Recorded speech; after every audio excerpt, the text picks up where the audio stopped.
Dr. Bruce Eisenberg. Welcome again to Back to Health, the longest-running show on Staten Island Community Television. We have a very interesting guest today. Before I introduce the guest, I just want to talk about the clothing and toy drive for the needy that we just completed. We've been doing this for 23 years now. We do it through the Richmond Masonic Association and the Staten Island Civic Organization. The Richmond Masonic Association is the umbrella organization of all the Masonic lodges and Masonic organizations on Staten Island. The Staten Island Civic Organization is an island-wide civic organization that fights for issues for Staten Islanders. And so I've had the privilege of chairing this event for both organizations for 23 years now, and at one point we combined the two. And to do this annual clothing and toy drive for the needy, we do it every winter. The idea that we want to make the winter a little warmer for those in need, the idea there might be children that don't get a toy during the holidays, we figured we had to do something about that. So the Staten Island Civic Organization and the Richmond Masonic Organization have combined to do this annual clothing and toy drive. It was a big success, as it always is. I want to thank the businesses that served as drop-off sites. It would not be possible without them helping out. So we had my chiropractic office on Jewett Avenue. We had Thomas Carbone Insurance Agency. We had Bay Dental at the Point. We had CG Feeds. And these businesses were all functioning businesses, but opened up our doors in order to serve as drop-off sites for the clothing and toys. And people are busy. They have their businesses. They're trying to run it. So when they open their doors to be drop-off sites, we really appreciate it. And I want to thank all of you that donated clothing and toys for this drive. We do it every year. We start off right around Thanksgiving. We finish off in the middle of December. And again, there are people that don't have warm clothing to wear. Children wouldn't get a toy during the holidays, and so we have the privilege of helping those people. So it's 23 years now. It's been a great success. I want to thank the businesses that served as drop-off sites. I want to thank all of you that brought clothing and toys. We had new things, old things. Some people actually went out of their way and laundered the clothing before they brought it in. So I want to thank all of you who took the time out and the effort to make it a great success. On Back to Health and on Staten Island Viewpoint, we spearhead this effort every year. It's been a great success, and I want to thank all of you for making it such a success. As I've talked about many times, as a chiropractor in practice here on Staten Island, I feel it's really the responsibility of all doctors, of all healthcare professionals, to go outside the four walls of his or her office and try to help the community. And this is one of the things that we do on Back to Health to help our community with our annual clothing and toy drive for the needy. And again, I want to thank the businesses that serve as drop-off sites, and I want to thank all of you that made contributions of clothing and toys for the needy. There's so much need out there, but it's so heartwarming when people will drop off things. So very often you have children that outgrow their toys, or people that outgrow their clothing, or clothing that's out of style. And if these things are in good condition, don't throw it out. Give it to someone. Recycle it. Someone else can use it. If children get a little older, they have no use for certain toys. There are younger children that would appreciate those toys. If this clothing goes out of style, there are people that really don't care about the style, but they need the clothing. And if you don't fit into something, either you've gained weight or lost weight, recycle it, give it to somebody else to use. So again, I want to thank all of you that made the clothing and toy drive such a success with the Richmond Masonic Association and the Staten Island Civic Organization. And again, on Back to Health and Staten Island Viewpoint, we have the privilege of spearheading this effort. So I want to thank all of you that made this possible. I'd like to introduce our guest now. We have a very interesting guest. Her name is Emanuela Vizone. She is a health and wellness coach and life coach. She's also an author. And so we're going to talk to her now. Emanuela, thank you for being with us today on Back to Health. Thank you. Now, you are a health and wellness coach and you're a life coach. Yes. Tell us, what is a health and wellness coach?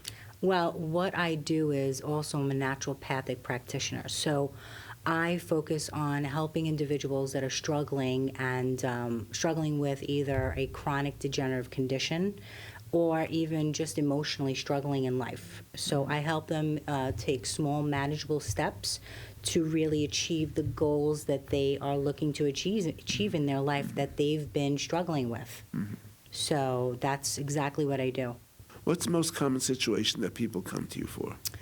I've had different types of clients come my way. So Most recently, I had a gentleman who we both know. He came to me with a long battle with psoriasis and also had a malfunctioning thyroid, hyperthyroidism.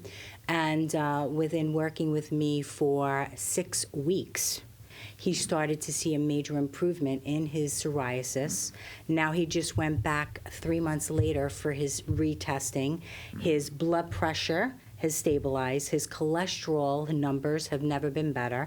His thyroid numbers are also coming down at a normal range. So he went to his physician for these tests. Correct. So Right. what you're doing, you're not his physician. He No. goes to his physician. Yes. But you help him in terms of things that he can do. Right, and I work with the physician in turn to really help the person really achieve optimal health. Very good. Unfortunately, very often in America, the healthcare is geared towards, what the doctor can do in the office, as opposed to what the patient can do to help themselves. I always talk about doctor and patient working as a team, and it's important for a patient to be made aware of things that he or she can do in their own lives. Little behavior modification tips that can make a dramatic difference in their lives. So for a patient to accept some personal responsibility is so helpful for their health and well-being. And very often, people can avoid a lot of the medications by making these little changes in their own lives. I very often joke about meditation instead of medication, but there's so much truth to that. It doesn't negate the need for going to a doctor, and it doesn't negate the need for going for regular testing. And there are certainly some situations where a medical intervention is necessary. Absolutely, I agree. But Agreed.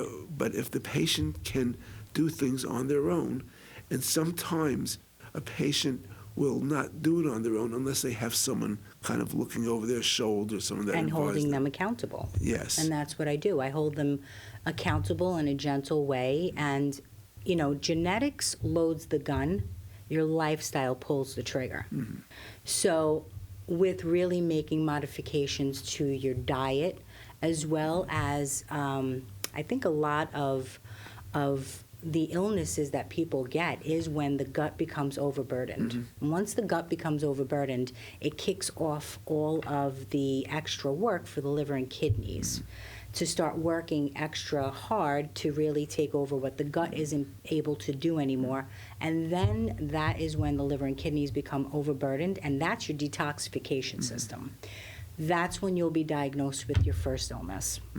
And what we do normally, you would go over and just grab any over-the-counter meds. And unfortunately, you're putting more toxins and chemicals into your body, and you're working against your body. Your body is really, truly a miracle. And if you give it the right environment, you will heal. You will restore your health. So that is what I have taken so much passion in doing the last few years of my life. And I really am lucky enough to have a wonderful mentor that's been mentoring me for the last 6 years. It actually started with my dog. So, and I also work with pet owners in helping them become their dog's best healer. Very nice. In the chiropractic field, we've kind of pioneered the whole concept of wellness, of preventive health care. And it's so exciting to see someone that gets involved with encouraging people to take personal responsibility. And sometimes there are little behavior modification tips that can make a dramatic difference. Totally. One of the Agreed. things I talk to people about, and this is something that it's kind of funny, like when I teach my class at the college, I'll ask this question. I'll say, how many people here, either you or you know somebody, that puts salt on food before even tasting the food?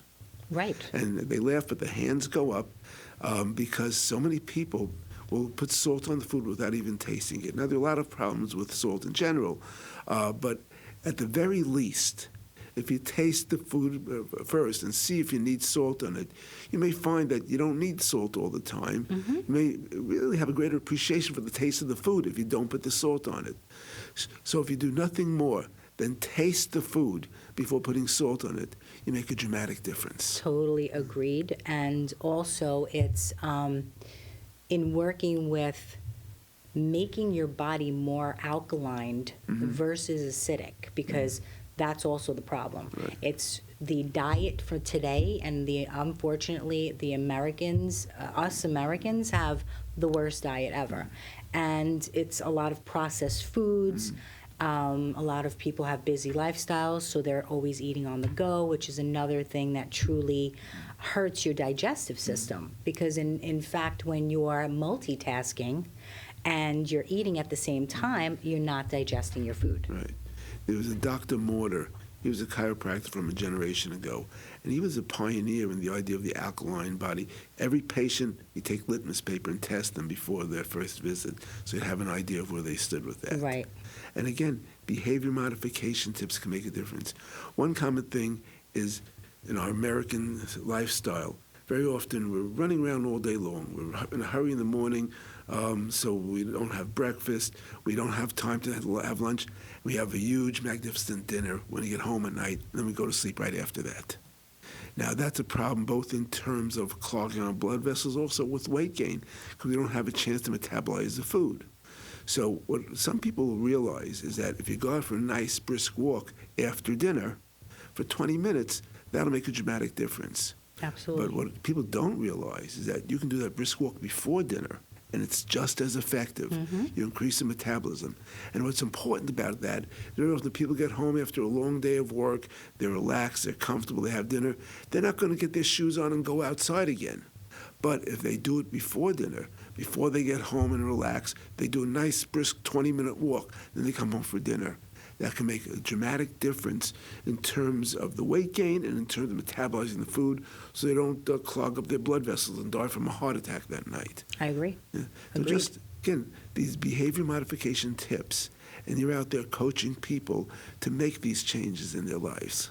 And it truly brings me tremendous joy.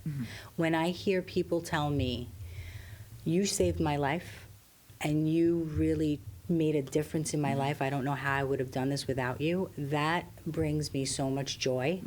And, in turn, when I healed my own thyroid and I shrunk a mass and nodules on my thyroid, all naturally, that really started me on working on my book, Healing Through Nature's Medicine. Tell us about your book. Oh, wait. Okay, there you go. Healing Through Nature's Medicine, A Story of Hope. It really just documents my journey on restoring my thyroid health. And I was really sick at a point in my life, and that was like a few years ago. I had body aches. I had hoarseness in my throat. I felt like I had something stuck in my throat. And I had nodules that were under control for years, and I had them monitored every year. Then that year, it just hit me like a ton of bricks. I felt like I had the flu all the time. I had adrenal fatigue also that I was suffering with. So my body was really giving me signs that things were not right. And I went to the doctor because one day I just woke up and I had lumps that I felt from the outside of my throat, and I got really scared. I went to the doctor, and he sent me for blood work and a sonogram. Then 2 days later, he called me back into the office, and he said, you have a heterogeneous mass, and your nodules that were under control for some reason are now at a growth point of really major concern for me. And also my thyroid was malfunctioning. And he wanted me to go to an endocrinologist and to get a biopsy done. And I made an appointment for both. Then 3 days later, a light bulb went off, and my mentor's voice came into my head. So she's been working with people. And You were already a health coach at that point? No. I actually became a health coach after I healed my own body. So, but I had healed my dog's irritable bowel syndrome 5 years before.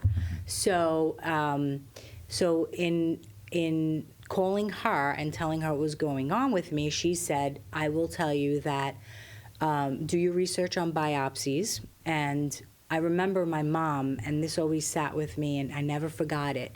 My mom had a lump in her breast, and she was going to go in for a routine lumpectomy. Lo and behold, she winded up coming out with a mastectomy. And she swore that after that biopsy, she felt a lot of pain. So she doesn't know what triggered or what changed, but that's what happened. That always stuck in my head. So I told my doctor that I was not going to go for the biopsy or to the endocrinologist, and I was going to work on my own natural healing journey. And I gave myself a 3-month mark and journey that I wanted to put myself on in a path. So I started my journey, and I started to go through detox. And that's a normal phase. You're going to feel worse before you get better. And What did you experience during the detox? well, I felt extremely fatigued, whereas I couldn't even keep my eyes open. I had to give my body what it needed, which was rest at that point. But you can have headaches, you can have nausea, you can have diarrhea, but that passes, okay? Because the body's cleaning house. Were you working at that time? I was working from home. I was and still am a financial recruiter. So I recruited financial advisors for over 20 years. And I was still working from home at that point, which I still do now. But for 2 weeks, I really couldn't work. So I had to tell my clients that I really had to take a break. So I gave myself a break. And then a month later, and every day I was feeling my throat. And the lumps were still there. A month later, I woke up. And that glorious morning, I felt my throat and the lumps were gone. I didn't feel them anymore. So I knew what I was doing was working. Then 4 months later, I went back to the doctor, got retested, went back for a sonogram, and he said to me, "What are you doing?" And I told him what I was doing, and he said, "Whatever magic you're doing, continue doing it because it's working." So the mass and nodules had decreased more than half their size, and my thyroid was back to normal. And then a year later, when I went back for my annual, my thyroid was still normal, but the mass and nodules were completely gone. Very good. Yeah. What's important to be aware of with this is that you didn't just throw medical observation out the window, and you gave yourself a time limit. So you had the medical testing done, and if, God forbid, you saw that you weren't responding to it, then you had the medical intervention as an option. Agreed. So you weren't going to go on years and years and years and get worse and worse and worse. Right. So you gave, and because you had the discipline, a lot of people will not have the discipline, and they can't just say, "I'm not going to go to the endocrinologist." That would be just foolish.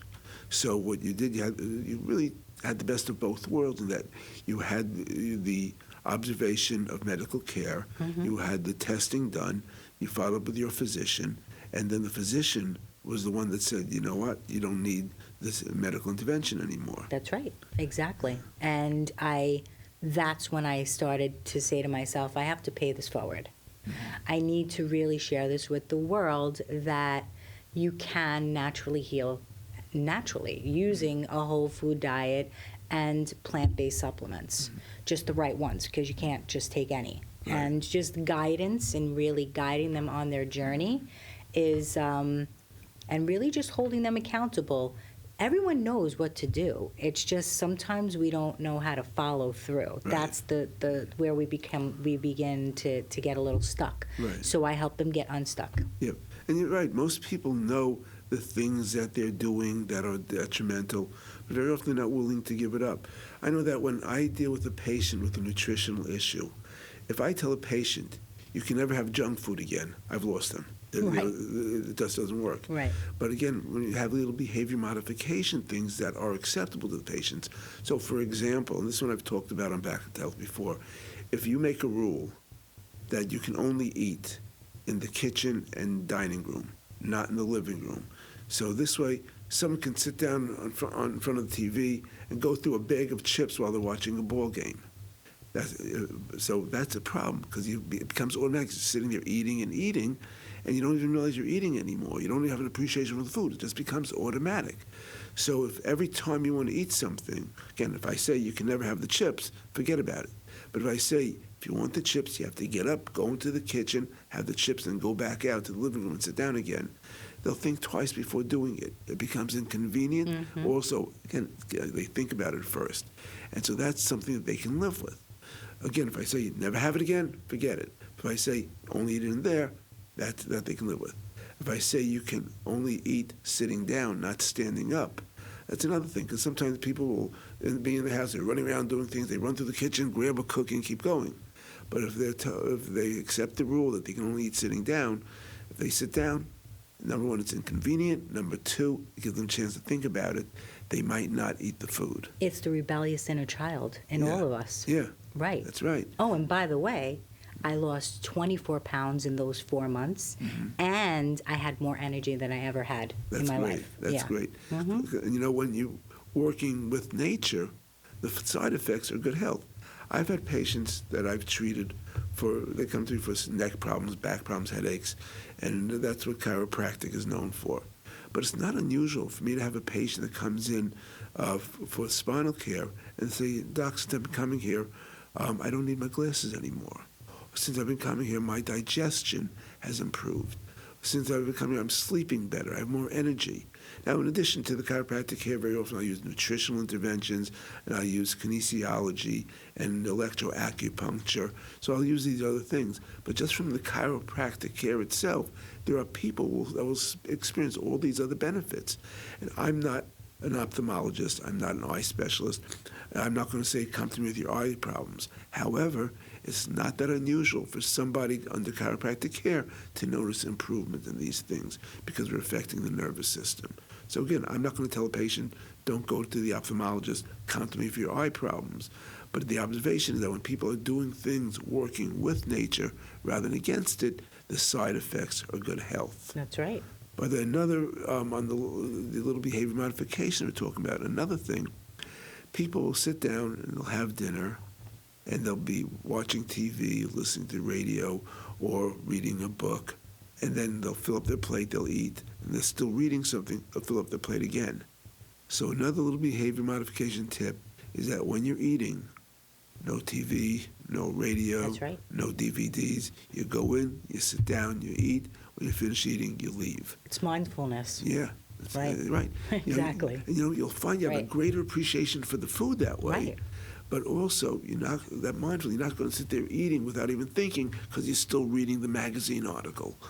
So, And your digestion is closed because of the fact that your energy, your body is going to revert the energy to your eyes for looking and your ears for hearing, and your digestion will be closed. So a lot of people that come to me and say, I exercise, I'm eating the right things, I eat salad, I eat like a rabbit, and I'm still not losing weight.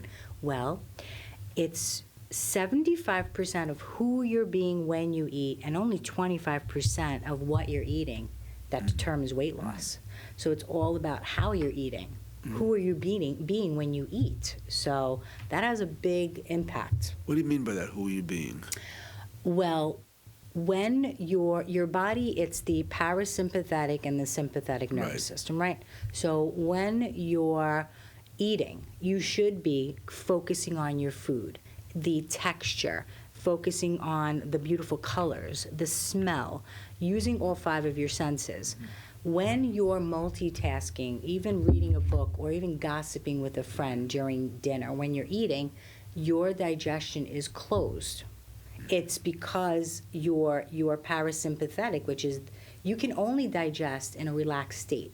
So when you're like, let's just say, involved in gossip, or watching TV or working while you're eating, you're sympathetic. Even though you're not stressed, your body's gonna signal you're not relaxed, and your digestion will be closed. So you're gonna eat, and your digestion will literally you're not going to digest your food. So really, as you said before, and I share that thought, to just be more mindful when you're eating. And you'll be able to digest your food, and it'll be absorbed into your cellular wall as energy versus being deposited as fat. Just some clarification for our audience. The sympathetic nervous system, the parasympathetic nervous system, are the 2 components of the autonomic nervous system. If anyone out there was in my class at the college, you know all this. But the autonomic nervous system are the things that we don't consciously control, things that happen. Auto means self, something that happens automatically. Whether it's constriction of blood vessels, whether it's peristaltic contraction in the organs, these are the things that we don't consciously control. That's the autonomic nervous system. Changes in blood pressure, this is all autonomic nervous system. Digestion, after things pass through the mouth, after that it's all autonomic. So the sympathetics and the parasympathetics are the two sort of competing components Right. of the autonomic nervous system. And that's what Emmanuel is talking about. And thank you so much, Doctor, for that clarification. And again, if anyone out there had been in my classes at the college, you already know this. You better know this. That's right. I'm going to test you on this. And so, what are some of the highlights of your career as a coach? Let's see. Well, with individuals, it is the people that I have worked with, either helping them restore their thyroid, which is my niche, because obviously that's my expertise, and really helping people get off of medications that they've been on for years because their body is now stabilizing. Now, would you tell a patient to stop taking Never. medication? No, absolutely not. I will never tell them to. I work with their doctor.